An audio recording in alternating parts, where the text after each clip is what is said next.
Panagrinėsim tokią temą funkcijos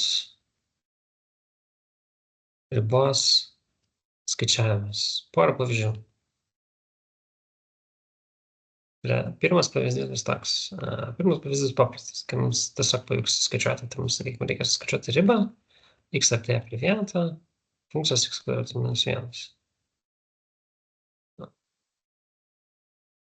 Tai čia yra paprasta riba, todėl kad jeigu mes ją skaičiuojam, tai ten nėra jokių problemų. Tai ką mes čia padarom, tai tiesiog mes paimam tą mūsų x artėja prie 1, tai mes paimkim tą mūsų x artėja prie 1 ir statykim tą 1 čia. Įstatome 1. Nu, tai čia tai yra funkcija. Įstatome suskaičiuojam, gaunam 1 kvadratu minus 1 lygu 0. Tai yra mūsų atsakymas. Tai yra paprastas pavyzdys, paprastas atvejis tai buvo. Paprastas atvejas, nes nėra neleidžiamų operacijų.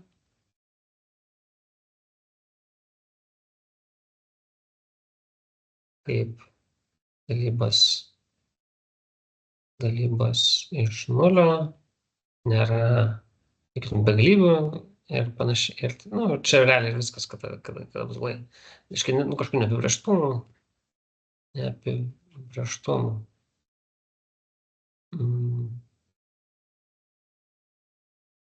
Taip, dabar paimsim kitą pavyzdį, šitiek sudėtingesnį.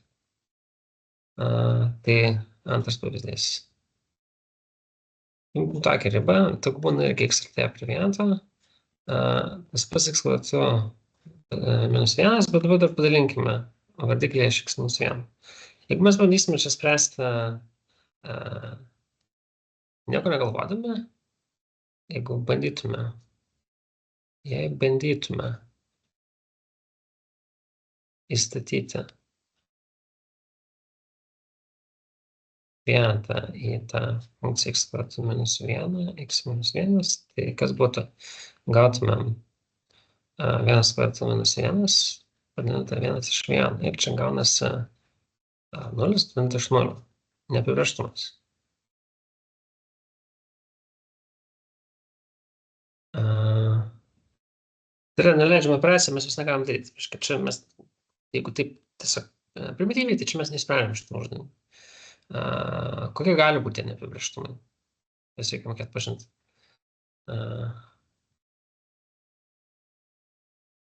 Neapibrėžtumai.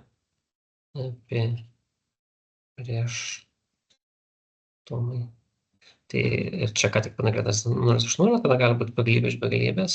Mes nežinom, kas bus, jeigu didžiulis skaičius, didinam iš didžiulio, gali būti didžiulis skaičius, gali likti 0, gali būti kažkas tarpinio.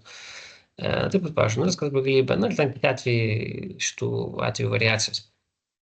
Kitais atvejais viskas gerai. Kaip spręsti tokį uždavinį? Tai panaudojam, žinoma, savybę, taip pavadinkim, savybę a minus b plus b lygu a kvadratu minus b kvadratu. Šiuo atveju pas mus x yra, sakykim, a, vienetas yra b. Mes panaudojame skaitiklį. Tai gausim lim x artėja prie vieneto. Ir skaitiklis pasikeičia iš kvadrato, galim žiūrėti, kad čia yra kvadratas. Pasikeičia į x minus 1 ir x plus 1.